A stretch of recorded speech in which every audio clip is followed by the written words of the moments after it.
Mumpung saudara saya dan saya masih hidup, mari kita perjuangkan kematian kita. Kok kematian kita, Pak? Ya, karena kita memang akan mati suatu saat. Dialah itu roh, gembala dengan roh kita. Nanti Tuhan akan memberikan kebenaran, cara perdamaian. Nama kata lain adalah kiamat sudah dekat. Benarkah? Kita akan membahasnya. Saudaraku yang kekasih, kita mendengarkan satu pujian terlebih dahulu, menyaksikan satu pujian terlebih dahulu.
Benarkah kiamat sudah dekat?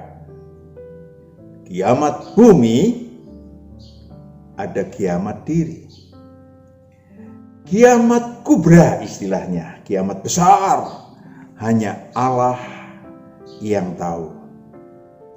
Kiamat sugra atau kiamat kecil, kematian tubuh alamiah manusia, tak seorang pun tahu, kecuali sang anak domba. Saudaraku, kosakata kiamat sendiri tidak ada di dalam Alkitab. Kita akan memahami kebenarannya. Pertanyaan pertama yang selalu menjadi viral dalam hati banyak orang, mengapa bumi harus kiamat? Mengapa bumi harus berakhir? Seorang doktor tamatan luar negeri pernah bertanya kepada saya tentang hal itu. Tentang kiamat, kenapa bumi ini harus kiamat? Banyak saya sudah tanya kepada pastor, pada hamba-hamba Tuhan, tapi jawabannya tidak pernah memuaskan saya, kata beliau. Saudaraku yang kekasih, ketika sang dokter saya sampaikan tentang sadar jati diri, tentang bumi ini adalah tempat dari penggembleng pendidikan, penggemblengan, dan seleksi dari calon anak-anak Allah. Maka ketika seleksi tersebut selesai, ketika paket tersebut selesai, Ketika proyek ilahi tersebut selesai, ya selesai, kiamat. Ya, karena yang lulus seleksi akan kembali ke surga kekal, yang tidak lulus seleksi akan masuk ke neraka kekal. Bumi gak diperlukan lagi. Dan seluruh yang terkait dengan bumi, angkasa, bintang-bintang, dan lain-lain, saudaraku. Kemudian ketika beliau memahami apa yang saya sampaikan sesuai dengan kebenaran ilahi, maka beliau pun puas dan lahir kembali. Dan kemudian menerbitkan banyak buku-buku keilahian. Luar biasa, saudaraku. Bumi memang diciptakan untuk pendidikan, pengembelengan, dan seleksi roh-roh manusia agar membuahkan kebaikan. Sehingga ketika yang terjadi manusia membuahkan atau cenderung membuahkan kejahatan semata-mata, maka Tuhan menjadi menyesal. Kejadian 6 ayat 1 sampai 6. Perhatikan baik-baik. Walaupun ini terjadi pada awal-awal manusia ada, tetapi sampai hari ini berlaku ini, saudaraku. Tuhan menyesal kalau manusia hanya mengurus tubuh alamiahnya saja. Kejadian 6 ayat 1 sampai 6. Kejadian 6 ayat 1. Ketika manusia itu mulai bertambah banyak jumlahnya di muka bumi, dan bagi mereka lahir anak-anak perempuan. Maka anak-anak Allah melihat bahwa anak-anak perempuan manusia itu cantik-cantik, lalu mereka mengambil istri dari antara perempuan-perempuan itu, siapa saja yang disukai mereka. Iya, mereka kemudian mengurus kecantikannya dan mengurus tubuh, laki-laki mengurus tubuh alamiahnya, dan kemudian mereka kumpul kebo, saudara. Lanjut. 3. Berfirmanlah Tuhan, Rohku tidak akan selama-lamanya tinggal di dalam manusia, karena manusia itu adalah daging. Akhirnya manusia tidak beda dengan binatang, karena itu hanya daging, saudaraku.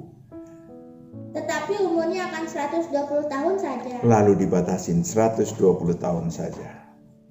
Karena percuma panjang-panjang, tapi menjadi semakin jahat. Lanjut. Ayat 4. Pada waktu itu orang-orang raksasa ada di bumi, dan juga pada waktu sesudahnya, ketika anak-anak Allah menghampiri anak-anak perempuan manusia, dan perempuan-perempuan itu melahirkan anak bagi mereka, inilah orang-orang yang gagah perkasa di zaman purbakala, orang-orang yang kenamaan. Orang-orang kenamaan, orang gagah perkasa, tumbuhnya seperti raksasa, tubuhnya seperti raksasa lah. Maka disebut orang-orang raksasa. Sebenarnya juga kita manusia biasa. Cuman karena mereka menjadi mengurus tubuhnya berlebihan. Lanjut. Ayat 5. Ketika dilihat Tuhan bahwa kejahatan manusia besar di bumi, dan bahwa segala kecenderungan hatinya selalu membuahkan kejahatan semata-mata. Ayat 6. Maka menyesallah Tuhan bahwa ia telah menjadikan manusia di bumi. Itu dia. Dan hal itu memilukan hatinya. Ayat 7. Ayat 7. Berfirmanlah Tuhan, Aku akan menghapuskan manusia yang telah kuciptakan itu dari muka bumi, baik manusia maupun hewan, dan binatang-binatang melata, dan burung-burung di udara, sebab aku menyesal bahwa aku telah menjadikan mereka. Itu dia bahasa Tuhan untuk bahasa manusia, menyesal. Ya, bahasa Tuhan memanusiakan diri, menyesal. Sehingga pada saat itu ada air bah di seluruh permukaan bumi, maka disebut setengah kiamat. Saudara bisa baca Kejadian 7 ayat 1 sampai 24, ada air bah. Yang kedua, kita bicara tentang akhir zaman, kiamat, dan penghakiman.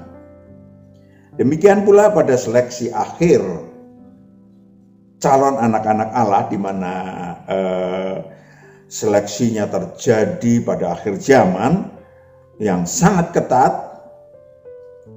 Terjadi aneka deru perang, bangsa akan bangkit melawan bangsa, kelaparan ada di mana-mana, gempa bumi.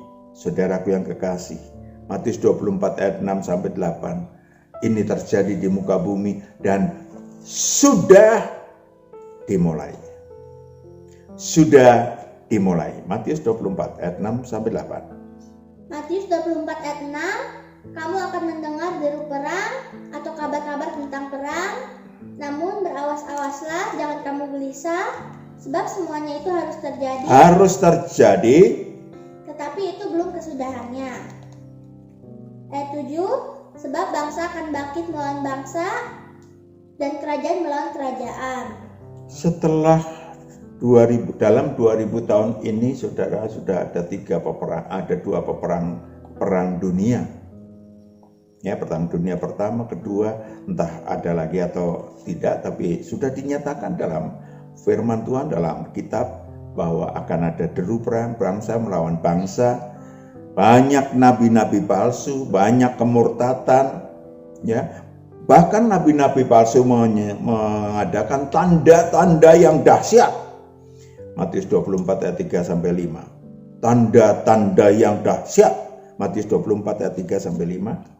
Matius 24 ayat 3, ketika Yesus duduk di atas bukit Zaitun, datanglah murid-muridnya kepadanya untuk bercakap-cakap sendirian dengan dia.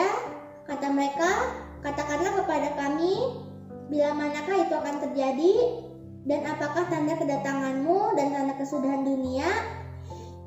Ayat 4, jawab Yesus kepada mereka, waspadalah supaya jangan ada orang yang menyesatkan kamu. Ayat 5, sebab banyak orang akan datang dan memakai namaku dan berkata, akulah Mesias, dan mereka akan menyesatkan banyak orang. Iya, 21. Ayat 21, sebab pada masa itu akan terjadi siksaan yang dahsyat, seperti yang belum pernah terjadi sejak awal dunia sampai sekarang, dan yang tidak akan terjadi lagi. 23 sampai 24. Ayat 23, pada waktu itu, jika orang berkata kepada kamu, lihat, Mesias ada di sini, atau Mesias ada di sana, jangan kamu percaya. Ayat 24, sebab Mesias-Mesias palsu dan nabi-nabi palsu akan muncul, dan mereka akan mengadakan tanda-tanda yang dahsyat dan mujizat-mujizat, sehingga sekiranya mungkin mereka menyesatkan orang-orang pilihan juga. Saudaraku yang kekasih, Mesias palsu, nabi-nabi palsu, ya, saudara, saya sampaikan jangan menunjuk sana, menunjuk sini. Karena ternyata nabi-nabi palsu dan Mesias palsu teradanya dari kalangan sendiri, kalangan murid-murid Tuhan. Saudara bisa baca Kisah Para Rasul 20 ayat 28 sampai 30, dari kalanganmu sendiri. Jadi jangan menunjuk, oh si anu nabi palsu, oh si anu nabi palsu. Dosa, saudara. Iya kan? Saudaraku, saya ingin sampaikan bahwa manusia-manusia pilihan di akhir zaman, ya. Kenapa tadi saya tambahkan sedikit bahwa nabi-nabi palsu itu, Mesias-Mesias palsu itu dalam nama Yesus. Semua dalam nama Yesus terjadi mujizat-mujizat, pernubuat dan seterusnya. Saudara bisa baca Matius 7 ayat 15 sampai 23.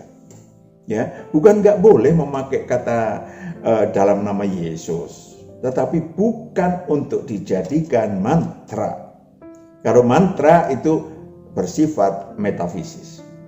Saudaraku yang kekasih, manusia-manusia pilihan pada akhir zaman tersebut harus memilih antara ikut Tuhan atau ikut iblis.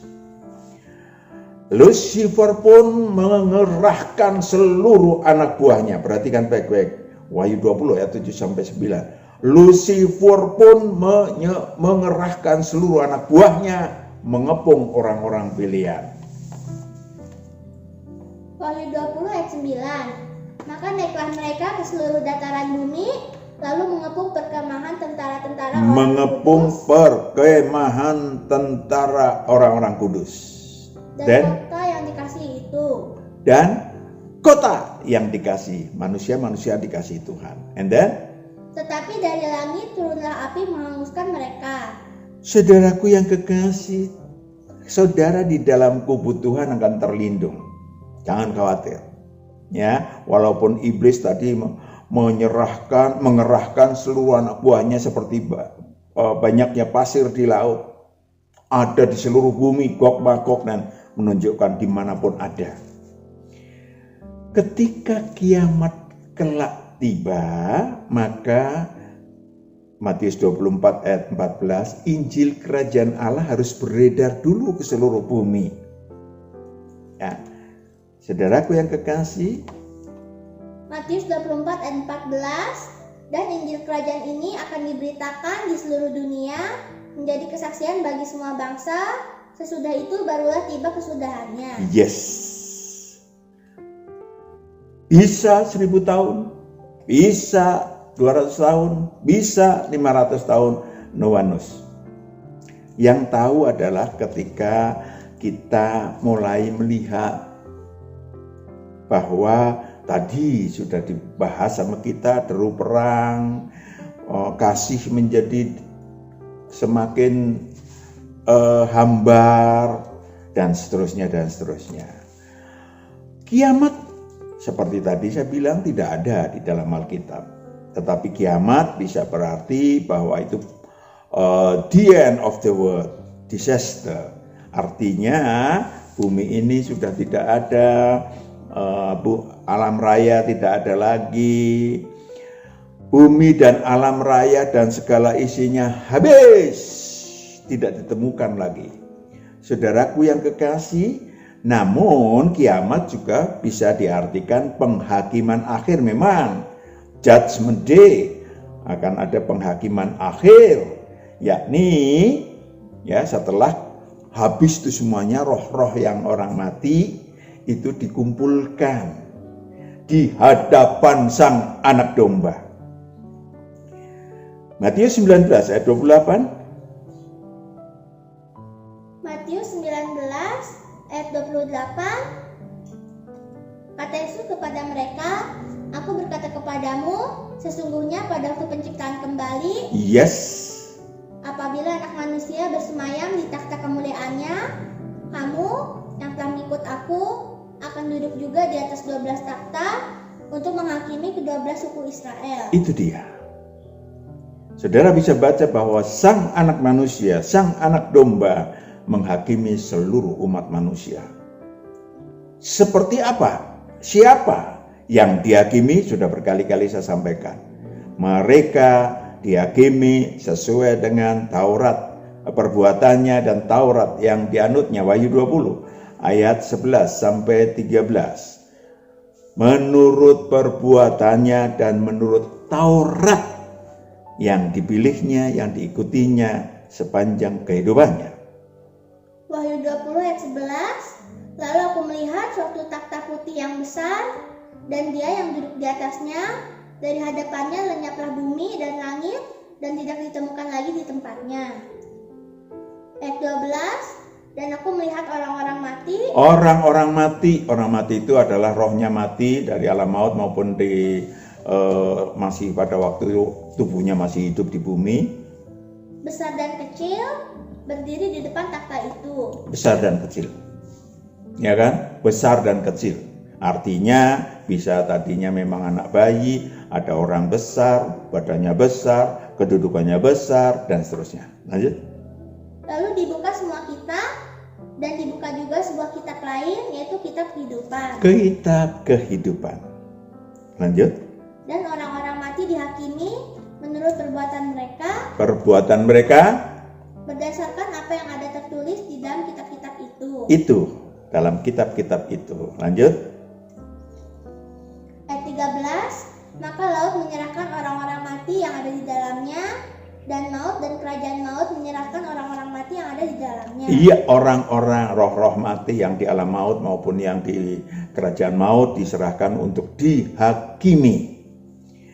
Roma 2 ayat 12 sampai 16 saudara bisa baca bahwa walaupun ayat 16 saja dibacanya, walaupun orang tidak beragama sesuai dengan misalnya yang kita anut, di mana-mana di muka bumi ada banyak itu, maka akan dihakimi menurut Taurat dalam hati, yang sudah kita bahas sebelumnya. Roma 2 ayat 16. Roma 2 ayat 16, hal itu akan nampak pada hari bila mana Allah sesuai dengan Injil yang kuberitakan akan menghakimi segala sesuatu yang tersembunyi dalam hati manusia oleh Kristus Yesus. Oleh Kristus Yesus. Wahyu 20 ayat 14 sampai 15. Akhir, perhatikan baik-baik. Akhirnya hanya ada dua. Manusia yang namanya tercantum dalam buku kehidupan masuk ke surga kekal. Manusia yang tidak tercantum dalam buku kitab kehidupan masuk neraka kekal. Wahyu 20 ayat 14, lalu maut dan kerajaan maut itu dilemparkanlah ke dalam lautan api. Itulah kematian yang kedua, lautan api. Yes. Iblis dan teman-temannya dan anak buahnya masuk ke lautan api, neraka kekal. Ayat 15, dan setiap orang yang tidak ditemukan namanya tertulis di dalam kitab kehidupan itu, Yes. dia dilemparkan ke dalam lautan api itu. Oh, dilemparkan ke dalam lautan api itu. Juga orang-orang murid-murid Tuhan yang namanya terlebih dahulu begitu lahir kembali, maka namanya tercantum dalam buku kehidupan. Kalau sampai mati itu menang, namanya tidak dihapus dalam kehidupan, kitab kehidupan. Wahyu 3 ayat 5. Wahyu 3 ayat 5, barang siapa menang, ia akan dikenakan pakaian putih yang demikian. Aku tidak akan menghapus namanya dari kitab kehidupan, melainkan aku akan mengaku namanya di hadapan Bapakku dan di hadapan para malaikatnya. Yes. Jadi, saudara tinggal pilih. Namanya tercantum dalam kitab kehidupan, dipelihara sampai mati, sehingga menang. Dan saudara tidak perlu dihakimi, roh saudara tidak perlu dihakimi, atau memilih menurut Taurat masing-masing. Yang terakhir adalah kiamat sugra. Saya sampaikan dulu. No dadu anymore. Tak lagi dadu dilempar saat pagi bermulai. Hidup ini bukan judi. Ataupun pengemisan berselimut rohani. Bagai para kurcaci. Apalagi pemaksaan kehendak yang berujung hujat. Awali hari dengan bersyukur, wahai calon anak-anak Allah. Lontarkan pujian, takut akan Tuhan. Kasih buat sang anak domba. Maka tangannya akan terulur buat doa Anda. Berlaku pagi ini sampai esok hari. Tertera kesusahan sehari untuk sehari. Maka roh Anda dapat berproduktif ilahi dan berkarya ilahi selama hidup di bumi. Sing-singkan sayap-sayap rohani. Tuaian banyak menanti. Tuhan memberkati. Kiamat sugra. Setiap manusia akan mengalami kiamat sugra. Yaitu kematian tubuh alamiah atau meninggal atau wafat atau tewas atau apapun namanya. Ya, kiamat kecil, sugra itu kecil, ya. Kematian tubuh alamiah dapat terjadi kapan saja di mana saja. Pertanyaannya, sudahkah Anda mempersiapkan diri? Sudahkah kita mempersiapkan diri?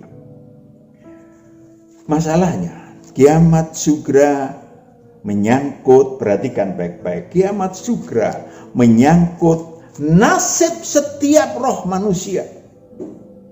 Baik kalau mati tubuh alamiahnya meninggal, rohnya masuk alam maut atau ke Firdaus.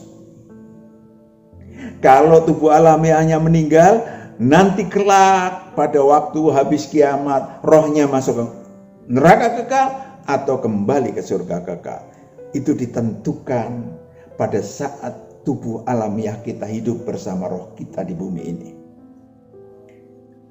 Saudaraku yang kekasih, ketika seseorang sudah meninggal, maka rohnya tidak berdaya apa-apa karena dia mungkin disiksa di alam maut.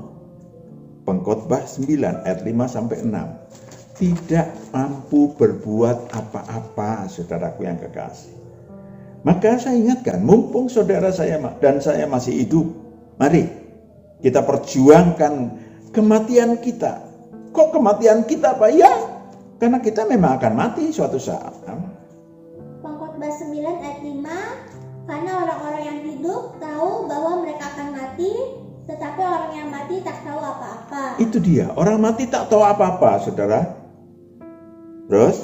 Tak ada upah lagi bagi mereka, bahkan kenangan kepada mereka sudah lenyap. Yes. Mari kita mawas diri. Sejak dini, sejak kini. Apakah diri Anda, diri kita adalah kambing di hadapan Allah?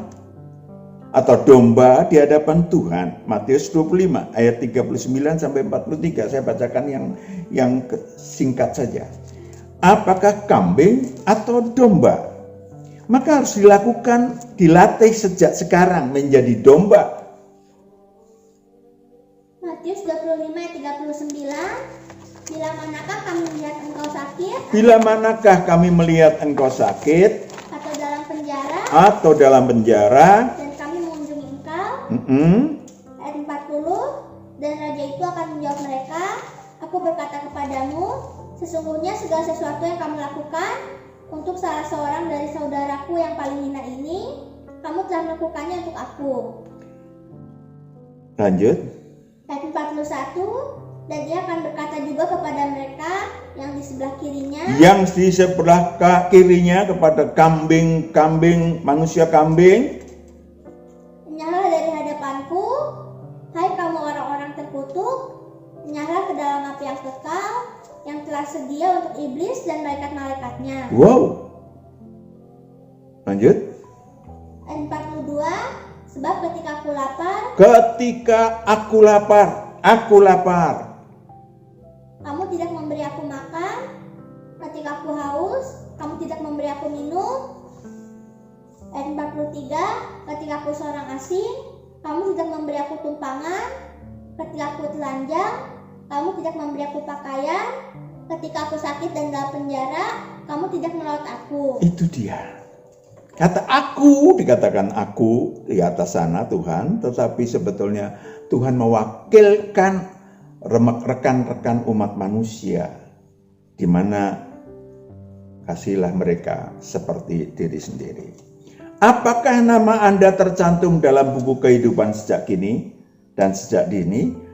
Perjuangkan itu. Saudaraku yang kekasih, yang terakhir adalah mari kita berjaga-jaga sejak dini, sejak kini. Mari kita sadari kematian tubuh alamiah tak seorang pun tahu kecuali diberitahu oleh sang anak domba. Maka mulai sekarang berpegang erat-erat pada uluran tangan sang anak domba setiap saat. Ya, tetap menjadi terang, menjadi garam. Tetap menjadi terang, menjadi garam bagi setiap umat manusia, bagi diri sendiri sepanjang hidup saudara. Letakkan divine habit tersebut di dalam kehidupan saudara. Yang kedua, setia kerja ilahi setiap saat dengan sungguh-sungguh dan tekun, ya, bukan sebaliknya. Bahkan lebih giat melakukan kerja ilahi walau belum jelas kebenarannya. Kerja aja. Mungkin Tuhan belum mau ngomong atau membiarkan saudara punya inisiatif dan kreasi, Tuhan akan membiarkan. Terakhir, berbuah ilahilah sebanyak-banyaknya. Tadi udah dibaca ya, selama tubuh alamiah saudara dan saya bernyawa. Matius 25 ayat 21. 20 sampai 21, Matius 25 ayat 20 sampai 21. Matius 25 ayat 20, hamba yang menerima 5 talenta itu datang dan ia membawa laba 5 talenta. Tuan, 5 talenta Tuhan percayakan kepadaku. Lihat, aku telah beroleh laba 5 talenta. Laba 5 talenta. Tangan saudara kalau ada, maaf. Mata saudara kalau melihat, maaf. Ini diberi oleh Allah. Diberi oleh Allah. Pergunakan untuk memuliakan Dia. Bagaimanapun caranya. Pergunakan untuk menolong manusia lain. Bagaimanapun caranya. Maksimal. Seakan-akan besok mau mati. Ayat 21. Ayat 21, maka kata tuannya itu kepadanya, baik sekali perbuatanmu itu, hai hambaku yang baik dan setia. Engkau telah setia dalam perkara kecil. Engkau telah setia perkara kecil. Aku akan memberikan kepadamu tanggung jawab dalam perkara yang besar. Masuklah dan turutlah dalam kebahagiaan Tuhanmu. Itu dia. Ayat 24. Ayat 24, kini datanglah juga hamba yang menerima 1 talenta itu dan berkata, Tuan, aku tahu bahwa Tuhan adalah manusia yang kejam. Ini dia. Banyak manusia yang demikian. Mau melakukan sesuatu untuk memuliakan Tuhan, Allah, nanti malah Tuhan marah. Saya salah, apa, bla bla bla. Padahal itu kemalasan. Lanjut. Yang menuai di tempat di mana Tuhan tidak menabur, dan yang memungut dari tempat di mana Tuhan tidak menanam. Yes, and then? Ayat 25, karena itu aku takut dan pergi menyembunyikan talenta Tuhan itu di dalam tanah. Ini, terimalah kepunyaan Tuhan. Lanjut. Ayat 26, maka jawab tuannya itu, Hai kamu, hamba yang jahat dan malas. Jadi kamu sudah tahu bahwa aku menuai di tempat di mana aku tidak menabur dan memungut dari tempat di mana aku tidak menanam. Ayat 27, karena itu sudahlah seharusnya uangku itu kau berikan kepada orang yang menjalankan uang. and then? Supaya sekembaliku aku menerimanya serta dengan bunganya. Kepada yang tidak mempunyai, apapun yang ada padanya akan diambil daripadanya. Kepada yang mempunyai, engkau akan memiliki, ditambah-tambahkan. Itu rumus keilahiannya. Amin. Mari kita berdoa. Bapa di surga, hamba serahkan anak-anak-Mu, khususnya untuk kiamat sugra. Karena akan terjadi pada diri anak-anak-Mu masing-masing kapan saja, di mana saja.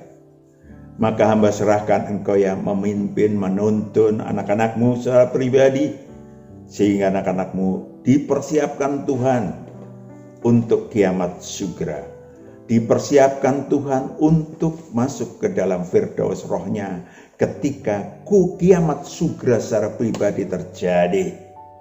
Hamba serahkan anak-anak-Mu, Engkau yang memimpin anak-anak-Mu di dalam kehidupannya dari mulai sekarang, supaya anak-anak-Mu ini yang mendengarkan kebenaran daripada-Mu boleh berjalan bersama Engkau, boleh tumbuh dan berbuah dan memuliakan Engkau dengan sempurna. Terima kasih Bapa, supaya anak-anak-Mu boleh bersama-sama kembali ke surga kekal di dalam kehidupannya kelak. Di dalam nama Yesus Kristus hamba serahkan seluruh anak-anak-Mu yang ada di sini. Haleluya. Amin. Sampai jumpa. Tuhan berkati. Shalom.